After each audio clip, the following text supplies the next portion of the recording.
Bonjour à tous et bienvenue dans ce nouvel épisode de Celeb Chat Podcast. Au sommaire d'aujourd'hui, Harry, le frère du prince William, qui reçoit une réponse négative de la justice britannique. Puis, souvenez-vous, cette comédienne qui avait été tuée par balle dans le dernier film d'Alec Baldwin.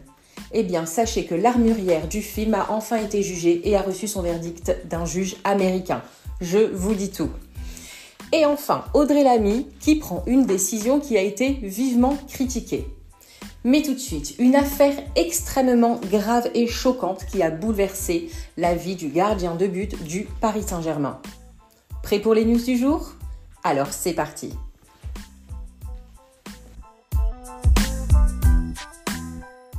Je vous disais donc, le gardien de but du PSG, Alexandre Letellier, a été confronté à une effroyable tentative d'extorsion. Alors, ce n'est pas une histoire qui date d'hier ou même de cette semaine, mais du 19 décembre 2023. Je vais revenir sur cette histoire pour tout vous expliquer et vous dire pourquoi les journaux en reparlent depuis hier.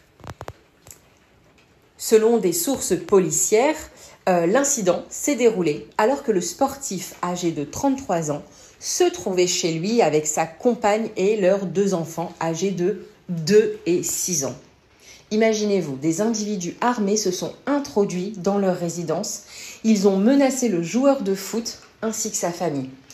Et ensuite, la situation a rapidement pris une tournure violente parce que la compagne du sportif a reçu un coup de poing au visage alors qu'elle tenait leur cadet dans ses bras. En tant que maman, ça m'a donné des frissons de lire ça.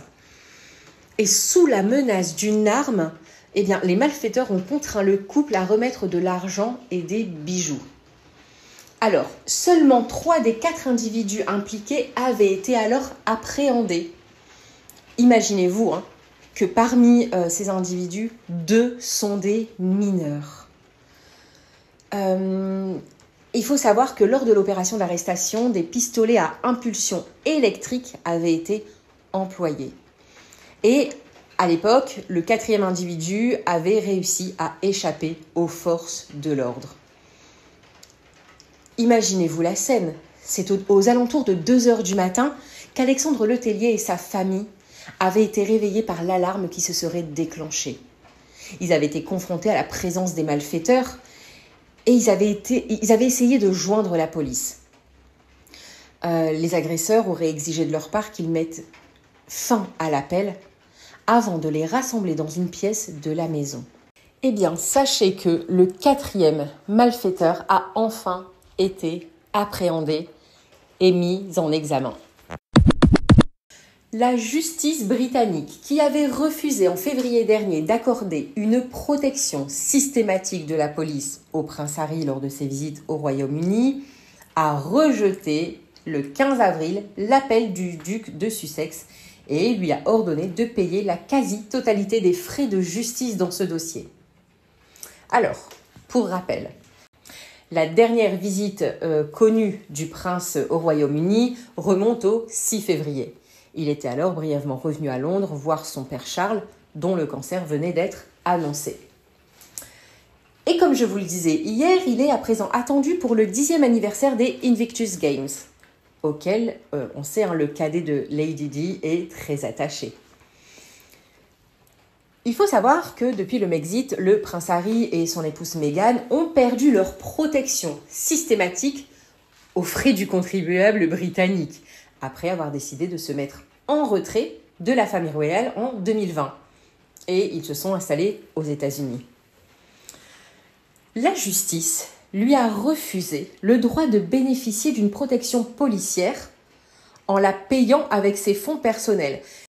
Ce qui veut dire que Harry a alors accepté de ne pas être protégé aux frais du contribuable britannique, mais a juste demandé, je veux une protection et je la paierai à mes frais.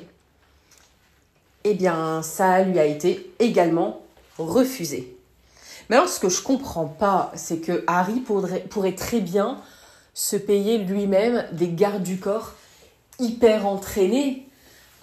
Pourquoi il a besoin qu'on lui donne des forces de l'ordre qui font partie du secteur public. Alors peut-être qu'ils sont très bien entraînés, peut-être qu'ils voulaient des gardes de sécurité spécialisés dans la famille royale peut-être. En tout cas, c'est encore une nouvelle défaite pour le prince Harry.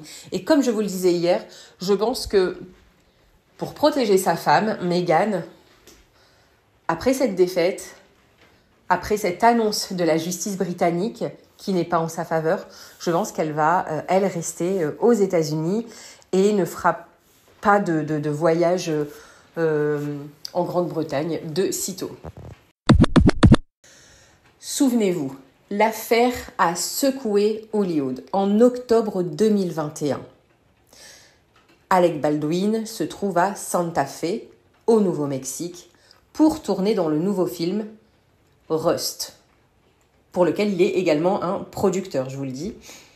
Eh bien, pour les besoins d'une scène qui devait avoir un ranch pour décor, l'acteur utilise un revolver chargé par l'armurière du plateau, Anna Gutiérrez Reed. Il tire et blesse mortellement Alina Hutchins, directrice de la photographie. L'arme n'était pas chargée à blanc comme prévu. La star, Alec Baldwin, touche aussi le réalisateur qui a survécu à ses blessures. Eh bien, sachez que le 6 mars dernier, l'armurière a été jugée coupable d'homicide involontaire par un tribunal du Nouveau-Mexique. Et ce lundi, 15 avril, sa sentence est tombée. Comme le rapporte le Parisien, la jeune femme de 27 ans a été condamnée à 18 mois de prison, soit la peine maximale qu'elle encourait. Et il faut savoir que depuis le début de son procès, Anna Gutiérrez Reed plaide non coupable de tous les chefs d'accusation qui la visent. Alors moi, ça m'intrigue cette histoire parce que il y avait quand même une balle dans ce revolver.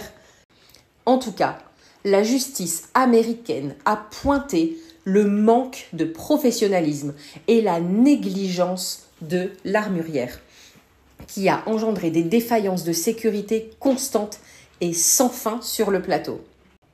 Et d'après la procureure, l'armurière laissait tout le temps des armes sans surveillance. Et c'est pour ça que, après avoir eu cette news, je me suis dit, mais donc quelqu'un aurait pu venir et mettre une balle dans cette arme.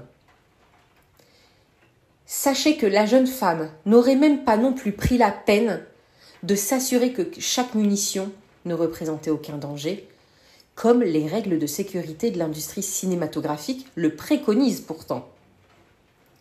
La procureure a même dit, si elle ne vérifie pas les munitions factices pour s'assurer qu'il s'agit bien de balles à blanc, eh bien c'est un jeu de roulette russe en fait qui s'engage à chaque fois qu'un acteur porte une arme. C'est assez effrayant d'imaginer ce genre de choses. Et de son côté, la défense de l'armurière a avancé qu'elle représentait le bouc émissaire idéal dans cette affaire. Elle souligne que la production du film se souciait peu des règles de sécurité par souci financier.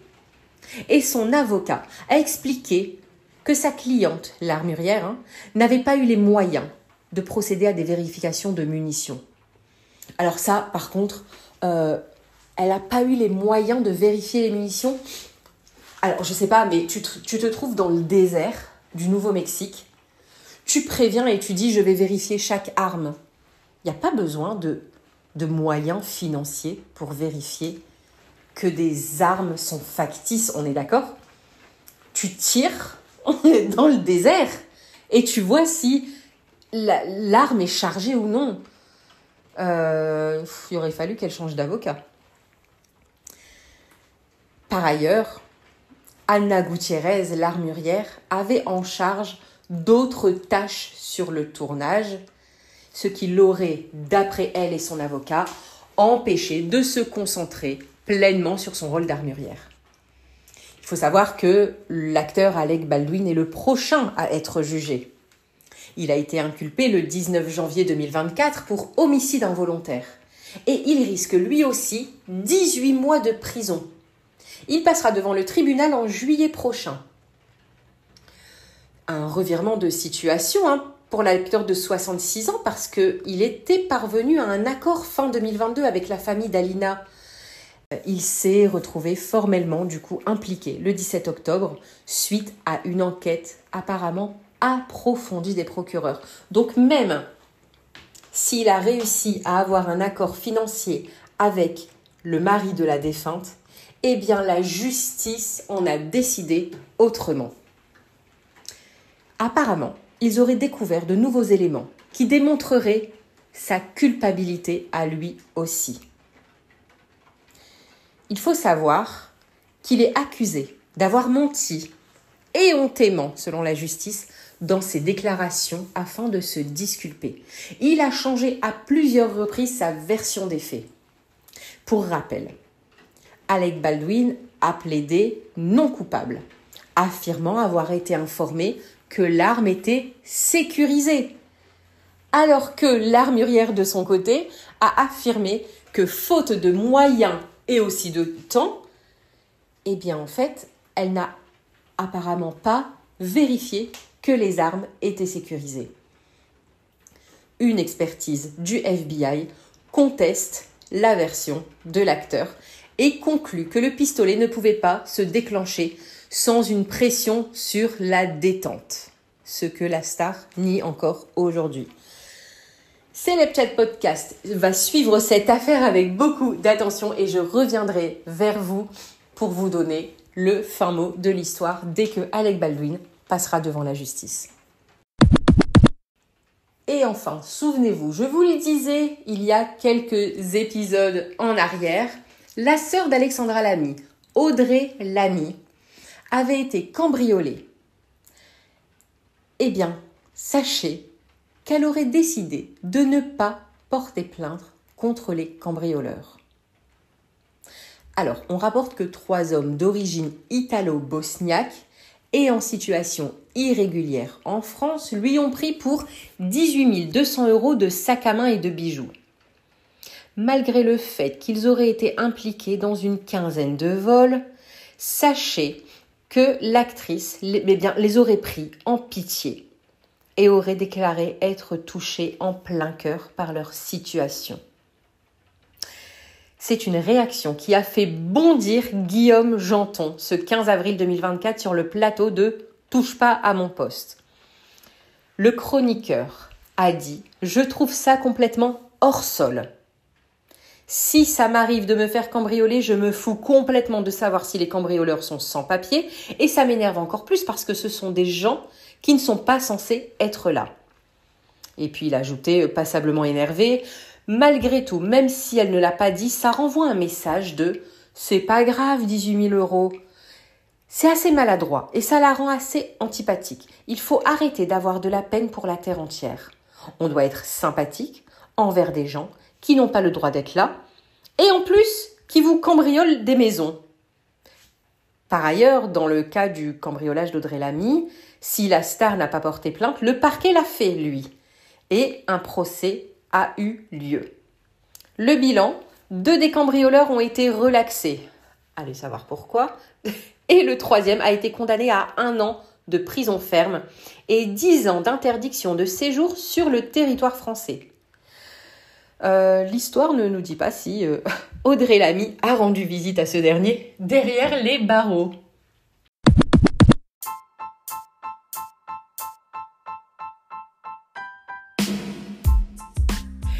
Et voilà, c'est fini pour aujourd'hui. J'espère que cet épisode vous aura plu. On se retrouve demain pour plus de News People. Allez, ciao ciao!